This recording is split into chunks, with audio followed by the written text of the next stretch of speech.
वागर्थाविव सम्पृक्तौ वागर्थ प्रतिपत्तये जगतः पितरौ वंदे पार्वती परमेश्वरौ। पार्वती परमेश्वरौ। प्रिय विद्यार्थियों, ये षष्ठ कक्षा के इस चतुर्दश पाठ में जो संस्कृत के पाठ्य पुस्तक में समाहित है, इस यात्रा में निकले हुए हमें अब तक 13 अध्याय हो चुके हैं। अब आइए हम जो चतुर्दश अध्याय हैं, जिसको हम हिंदी में 14वां अध्याय भी कह सकते हैं, आइए उस यात्रा पर निकले, इस पाठ को पढ़ें। प्रिय विद्यार्थियों, इस पाठ का नाम है माधवस्य प्रियम अंगम। माधव के प्रिय अंग। अब इस जो विद्यार्थियों, ये जो पाठ का विषय है, टॉपिक है, इस टॉपिक से ही यह स्पष्ट हो रहा होगा कि इस पाठ में हमें अंगों के बारे में जानने को मिलेगा कि हमारे कितने अंग होते हैं, हाथ, पैर, कान, नाक, मुख इत्यादियों को संस्कृत में कैसे बोला जाता है, किसकी क्या क्या संस्कृत होती है, ये सारी ही बातों को हम इस पाठ में जानेंगे।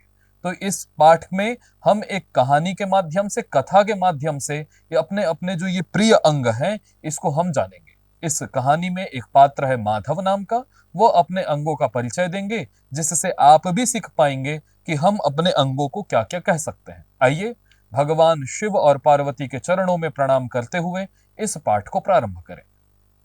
माधव नामकः एकः बालकः आसीत्। सः स्वप्ने स्वशरीरस्य अंगानि दृष्टवान्। तानि परस्परं चर्चां कुर्वन्ति स्म। पादः वदति अहं श्रेष्ठः, मम कारणेन माधवः चलति। हस्तः अनुक्षणं वदति अरे अरे, मम कारणेन माधवः लिखति, गृहकार्यं करोति, वस्तूनि आनयति च, अतः अहमेव श्रेष्ठः। मां विना माधवः किमपि द्रष्टुं शक्नोति किम्? इति नयनं वदति। कर्णः स्मितं कृत्वा कथयति, माधवः यदा मार्गे यच्छति तदा पृष्ठतः यानानां ध्वनिं यदि न शृणोति, सावधानः च न भवति, तर्हि दुर्घटना भवेत्। माधवः मम कारणेन एव शिक्षकस्य उपदेशं श्रुत्वा ज्ञानं वर्धयति, संगीतं श्रुत्वा आनन्दं च अनुभवति, झटिति मुखं सूचयति, भोः सर्वे शृण्वन्तु, माधवः मम कारणेन भोजनं करोति, भाषणं करोति, शिक्षकस्य प्रश्नस्य उत्तरं वदति, मम साहाय्येन उदरमपि भोजनं प्राप्नोति। भवन्तः सर्वे सबलाः भवन्ति, अतः अहम् एव श्रेष्ठः। उदरं सूचयति भवतु भवतु, कोलाहलं न कुर्वन्तु, वयं सर्वे माधवम् एव पृच्छामः कः श्रेष्ठः इति। माधवः विचारयति बोधयति च, मम शरीरस्य सर्वाणि अंगानि मम कृते उपकारकाणि सन्ति। अहं नयनाभ्यां पश्यामि, कर्णाभ्यां शृणोमि, मुखेन भाषणं करोमि, भोजनं करोमि च, उदरेण पाचनात् शक्तिं प्राप्नोमि, पादाभ्यां च चलामि, अतः भवन्तः सर्वेपि श्रेष्ठाः, भवन्तः सर्वेपि मम प्रियाः। आइए विद्यार्थियों, अब इसके हिंदी भावार्थ को जानने का प्रयास करें। अब देखिए कि इसमें एक माधव नाम का एक बच्चा है जो स्वप्न देख रहा है। बोलते हैं कि माधव नामकः एकः बालकः आसीत्। माधव नामक एक बालक था। सह स्वप्ने स्वशरीरस्य अंगानि दृष्टवान्। वह स्वप्न देखता है, सोता है रात्रि में, जैसा कि इस चित्र में भी आप देख पा रहे हो। वह स्वप्न देखता है और स्वप्न देखते देखते उसने क्या देखा कि अपने शरीर के अंगों को स्वप्नों में बात करते हुए देखा। उसने देखा कि स्वप्न में, अपने ही स्वप्न में देखा कि मेरे पेट, मेरे कान, मेरे आंख, मेरे पाद, मेरे पैर, ये सभी आपस में बात कर रहे हैं। तानी परस्परम चर्चाम कुर्वन्ति स्म। वे आपस में चर्चा कर रहे हैं। अब उस चर्चा में, स्वप्न की उस चर्चा में, पादः वदति, सबसे पहले पाद माने विद्यार्थियों पैरों को कहा जाता है। पादः वदति, पैर कहता है, अहम श्रेष्ठः, मैं ही सबसे श्रेष्ठ हूं, मैं ही सबसे अच्छा हूं। क्यों? क्योंकि इन सभी अंगों में सबसे अच्छा मैं हूं। क्यों? क्योंकि मम कारणेन माधवः चलति, मेरे कारण ही ये माधव चल पाता है। ये जो माधव सोया हुआ दिख रहा है, ये मेरे कारण ही चल पाता है, इसलिए मैं ही श्रेष्ठ हूं। उसी समय में हाथ ये बात सुना और हस्तः अनुक्षणम वदति, हाथ ने उसी समय में तुरंत कहा। क्या कहा होगा? बोल रहे अरे अरे, मम कारणेन माधवः लिखति, मेरे कारण माधव लिख पाता है। गृह कार्यम करोति, गृह के कार्य को, होमवर्क को मेरे कारण कर पाता है। वस्तुनि आनयति च, और वस्तुओं को भी मेरे कारण ही ला पाता है। अतः इस कारण से अहमेव श्रेष्ठः, मैं ही श्रेष्ठ हूं, तुम श्रेष्ठ नहीं हो। तो पहले क्या हुआ, एक पैर ने अपने आप को श्रेष्ठ बताया कि मेरे कारण चलता है, उसके बाद हाथ ने अपने आप को श्रेष्ठ बताया कि मेरे कारण गृह कार्य करता है, लिखता है, वस्तुओं को लाता है। अब उसी समय में ये बात जो है, एक उसकी आंखें सुन रही थी, ठीक है ना। तो आंखों ने क्या कहा, आंखें कहती है विद्यार्थियों, माम बिना माधव किमपि द्रष्टुम शक्नोति किम, आंखें ने कहा कि मेरे बिना क्या माधव कुछ भी देख सकता है क्या। इति नयनम वदति, नयन कहता है। अच्छा, उसी समय में कर्ण आया, कर्ण माने कान, और कान ने आकर के कहा, कर्णम स्मितम कृत्वा कथयति, कर्ण जो है मुस्कुराते हुए कहता है कि माधव यदा मार्गे गच्छति, जब माधव किसी मार्ग में जाता है, तदा पृष्ठतः यानानां ध्वनि यदि न शृणोति सावधानः च न भवति, यदि माधव किसी मार्ग में चल रहा है और यदि उसने पीछे से आने वाली जो यान है उसकी ध्वनि को नहीं सुना, सावधान यदि नहीं हुआ, तो क्या होगा, तरी दुर्घटना भवेत, तो फिर दुर्घटना हो सकती है। तो इससे क्या कहा, कर्ण ने कहा कि देखो, यदि मैं ना रहूं तो क्या होगा, माधव एक मार्ग में जा रहा है, वो ध्वनि को सुन नहीं पाएगा, सावधान हो नहीं पाएगा, और सावधान नहीं होगा तो निश्चित रूप से दुर्घटना हो जाएगी। माधव मम कारणेन एव शिक्षकस्य उपदेशम श्रुत्वा ज्ञानम वर्धयति, माधव सिर्फ मेरे कारण ही, कान बोल रहे हैं, माधव मम कारणेन, मेरे कारण ही, शिक्षकस्य उपदेशम श्रुत्वा, शिक्षक के उपदेश को सुनता है, और सुनने के बाद ज्ञानम वर्धयति, ज्ञान में वर्धन करता है, ज्ञान को बढ़ाता है। जब तक सुनेगा नहीं तब तक ज्ञान में बढ़ोतरी कैसे होगी। संगीतम श्रुत्वा आनंदम च अनुभवति, वो संगीत को भी सुन करके आनंद का अनुभव करता है, इसलिए इन सभी में श्रेष्ठ मैं ही हूं, ठीक है ना।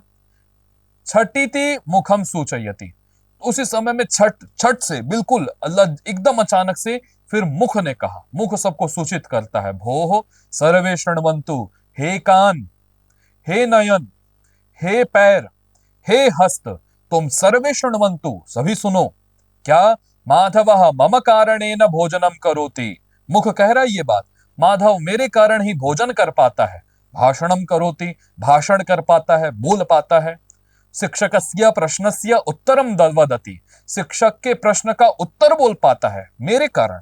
मम सहायेन उदरमपि भोजनम प्राप्नोति, मेरे सहायता से ही इस उदर को अर्थात पेट को भोजन मिलता है, यदि मैं ही ना रहूं तो पेट को भोजन कैसे मिलेगा।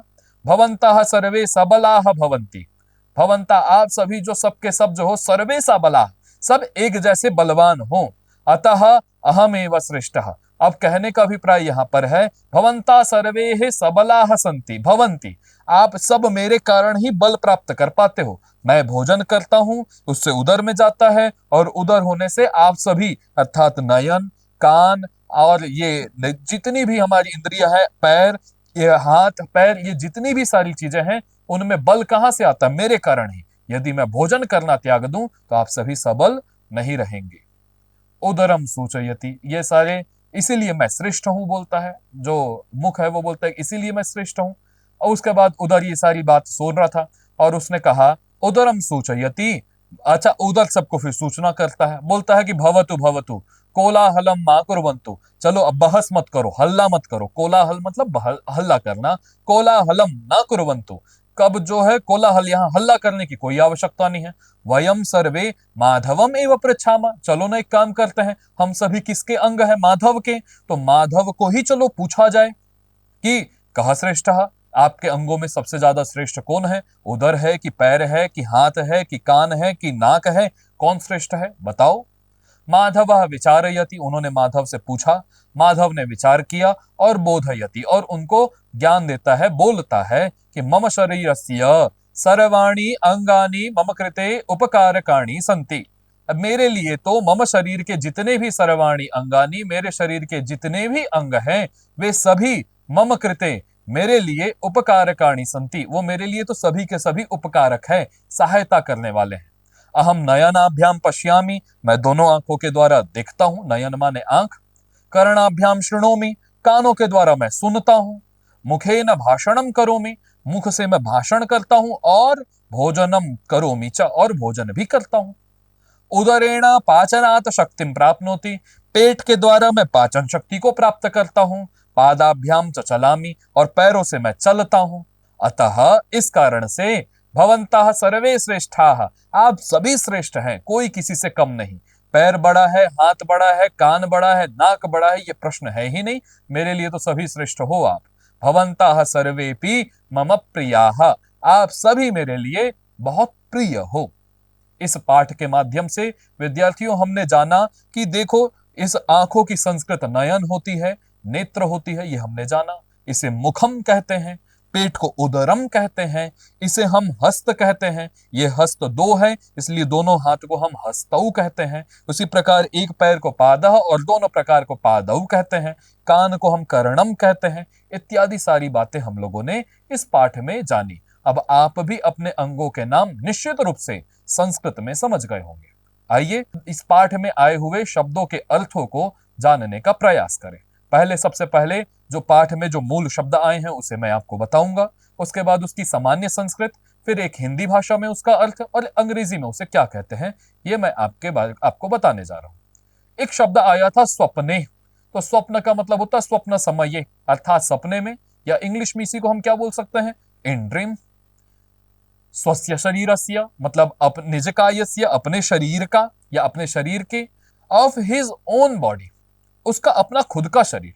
अंगानी, अंगानी मतलब अवयवाह, इसको संस्कृत में अवयव भी बोल सकते हैं, हिंदी में अभी इसे अंग बोलते हैं, और अंग्रेजी में इसे बॉडी पार्ट्स कहा जाता है।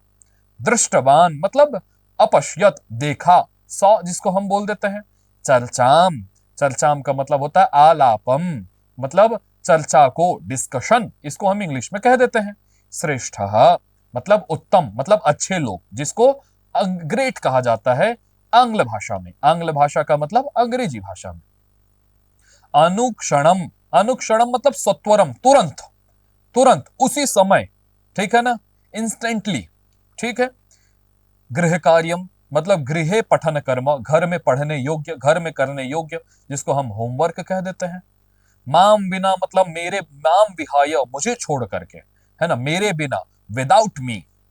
इसी प्रकार एक शब्द आया था स्मितम, स्मितम मतलब मंदहासा, धीरे धीरे मुस्कुराना, ठीक है ना, थोड़ा हंस के, जिसको हम स्माइल बोल देते हैं, ठीक है। लाफ्टिंग, लाफ्टर और स्माइल दोनों अलग अलग होता है, एक खुल के हंसना और एक मुस्कुराना थोड़ा सा, ठीक है। उसी प्रकार शक्नोति एक शब्द आया था पाठ में, उसका मतलब होता है समर्था भवती, कर सकता है, समर्थ होता है।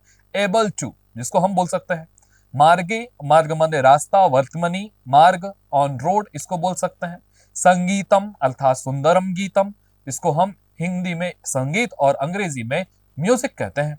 सहाय्येन, सहाय्य का मतलब होता है सहाय कारणेन, ठीक है, सहायता से, विथ हेल्प, ऐसा कह सकते हैं। प्राप्नोति, प्राप्नोति मतलब प्राप्तम करोति, प्राप्त करता है, गेट्स जिसको बोलते हैं हम लोग। सबलाह मतलब बलवंतः, बलवान, स्ट्रॉन्ग। भवेत मतलब स्या, मतलब हो सकता है या हो सकती है, मे बी हैपेंड। इसी प्रकार कोलाहलम, कोलाहलम मतलब आरवह, शोर, इसको क्योरल कह देते हैं। विचारयति मतलब चिंतयति, चिंता करता है, विचार करता है, थिंक्स जिसको बोल सकते हैं।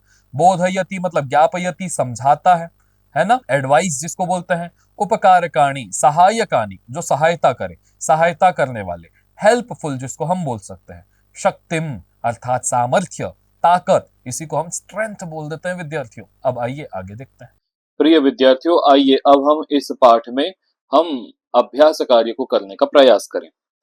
प्रिय विद्यार्थियों, अभ्यास कार्य को हम करें इससे पूर्व कुछ सामान्य सी जानकारी व्याकरण से संबंधित मैं आपसे साझा करना चाहता हूँ, शेयर करना चाहता हूँ, उसे समझने का प्रयास करते हैं। हम तो इस पाठ में अंगों के नाम जाने ही, लेकिन साथ ही साथ में हमें व्याकरण से संबंधित जानकारी भी होनी चाहिए। व्याकरण से संबंधित कुछ कुछ अभी जानते चलेंगे, आगे हमारे ये कार्य आएंगे। जब भी हम व्याकरण में बात करते हैं विद्यार्थियों, तो इसमें आप हमेशा देखिएगा कि हमें अ, हिंदी से संस्कृत में अनुवाद,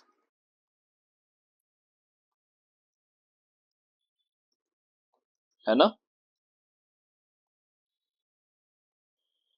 करना आना चाहिए। ये आगे की कक्षाओं के में हम देखेंगे भी, लेकिन उसके पूर्व योजना, अर्थात यदि पूर्व हम उसको कुछ देख लें तो आगे आने वाले समय में ये हमारे लिए और भी सरल हो जाएगा। प्रिय विद्यार्थियों, कुछ सामान्य सी बातें हैं, इसको अभी मैं इस पाठ में बताता हूँ, और कुछ बातों को मैं इसके अगले पाठ में, अर्थात 15वें पाठ में मैं आपको बताऊंगा, है ना। और ये कुछ बातें हम आपको अगली कक्षाओं में भी बताएंगे, जब आप सप्तम कक्षा में, अष्टम कक्षा में पहुंचेंगे तब भी। देखिएगा विद्यार्थियों कि हमारे यहाँ जब भी हम ऐसे हम लोग इसको ऐसे समझते हैं हमारे यहाँ कि संस्कृत वाङ्मय में, संस्कृत व्याकरण में, संस्कृत व्याकरण में हमारे यहाँ 7 विभक्तियां होती हैं। कितनी? 7 विभक्तियां होती हैं।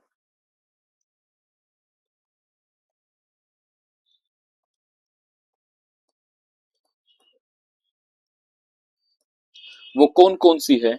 तो आप इसको ऐसे नोट करते जाइएगा कि प्रथमा विभक्ति,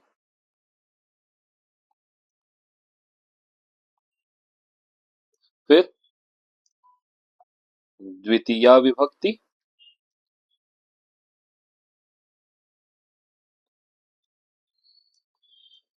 फिर तृतीया विभक्ति,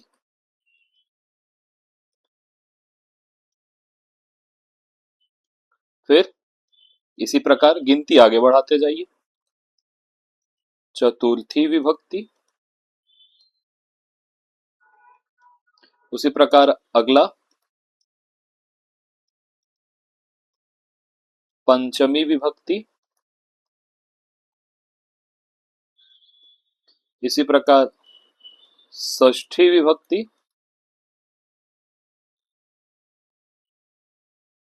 इसी प्रकार सप्तमी विभक्ति।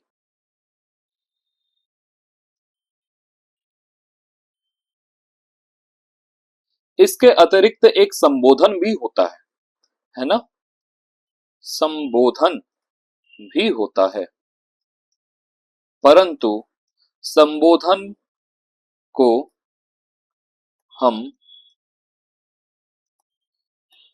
प्रथमा विभक्ति के अंतर्गत ही,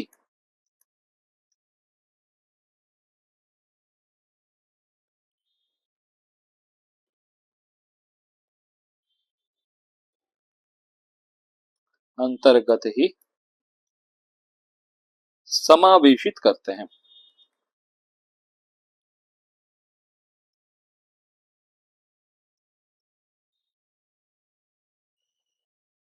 है ना। कहने का अभिप्राय, संबोधन जो है वो प्रथमा विभक्ति के अंतर्गत ही आता है, कुछ अलग से ये नहीं होता। प्रथमा विभक्ति और संबोधन ये दोनों प्रथमा विभक्ति के अंतर्गत ही आते हैं।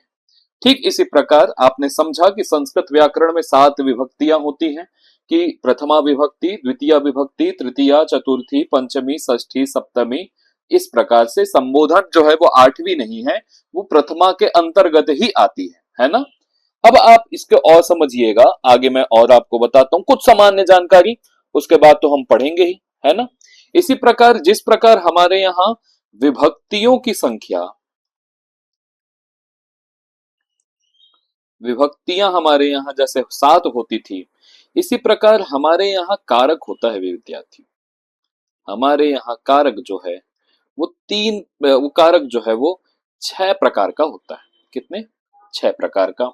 अब इसे आप इस तरीके से याद रखिए। एक एक पहला कारक होता है कर्ता,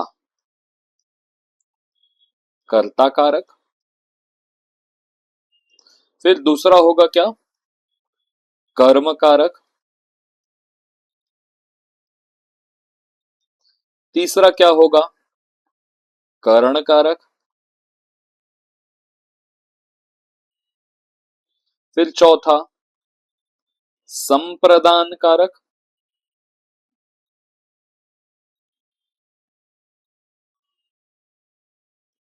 फिर पांचवा होगा अपादान कारक,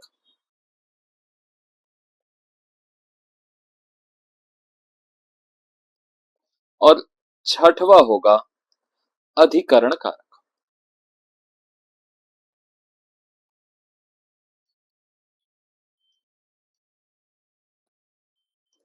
ठीक है। अब हम कैसे पहचानेंगे कि कारक, हमको तो पता चल गया कि कर्ता होता है, कर्म कारक, करण, संप्रदान, अपादान और अधिकरण, ये कारक होते हैं, 6 कारकों की संख्या है। और किस कारक में हम कारक को पहचानेंगे कैसे, कि जैसे अब मैंने कह दिया कि आपको मैंने कहा कि देखो राम ने ग्रंथ को पढ़ा, राम ने ग्रंथ को पढ़ा।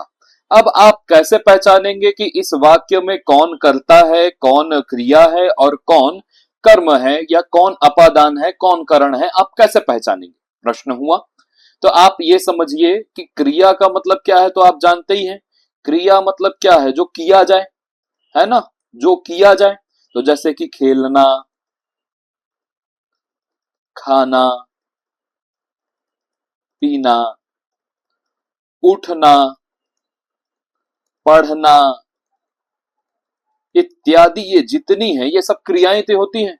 पाणिनि जी ने अपने अष्टाध्यायी में 2000 लगभग क्रियाएं गिनाई हैं, लगभग 2000। यदि हम आपसे अभी कह दें कि चलिए क्रिया गिनाइए, तो ज्यादा से ज्यादा आप 50-60 गिना पाएंगे। खाना, पीना, उठना, बैठना, सोना, बोलना, हंसना इत्यादि। लेकिन पाणिनि जी ने 2000 क्रियाएं गिनाई हैं। पाणिनि जी कौन? जो पाणिनि जी व्याकरण के प्रमुख आचार्य, है ना। तो ये क्रिया, अब यहां पर बताओ क्रिया क्या है, तो ये पढ़ना हो गई क्रिया। बात समझ में आ गई, पढ़ना क्रिया। अब याद रखिएगा कि क्रिया को जो करे, क्रिया को जो करे वह कर्ता होता है।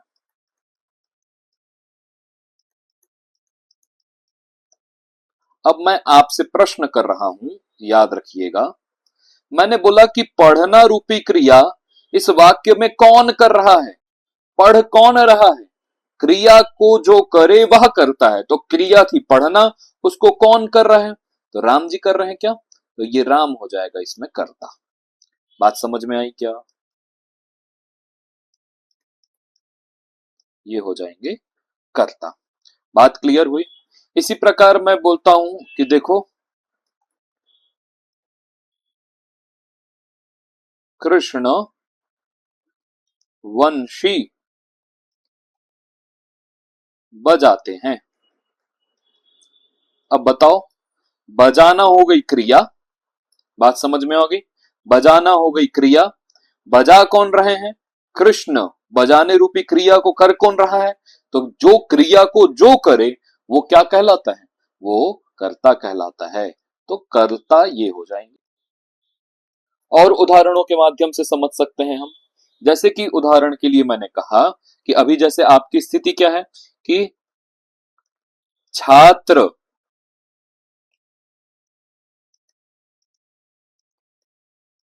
ऑनलाइन माध्यम से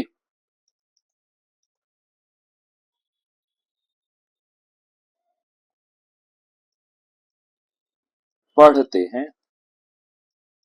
अब इस वाक्य में बताओ, क्रिया क्या है? पढ़ना। और पढ़ कौन रहा है? छात्र। इसलिए छात्र हो जाएंगे क्या? कर्ता। बात मेरी क्लियर हुई क्या? और देखेंगे, और देखते हैं, चलिए। ठीक है। ग्राहक दुकान से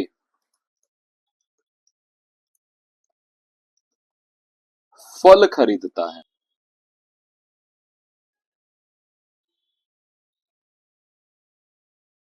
अब बताइए, खरीदना तो हो गया क्रिया, खरीदता है, खरीदना हो गई क्रिया। और कौन खरीद रहा है भाई? ग्राहक खरीद रहा है क्या? तो यही ग्राहक हो जाएगा क्या? कर्ता। यही ग्राहक हो जाएगा कर्ता।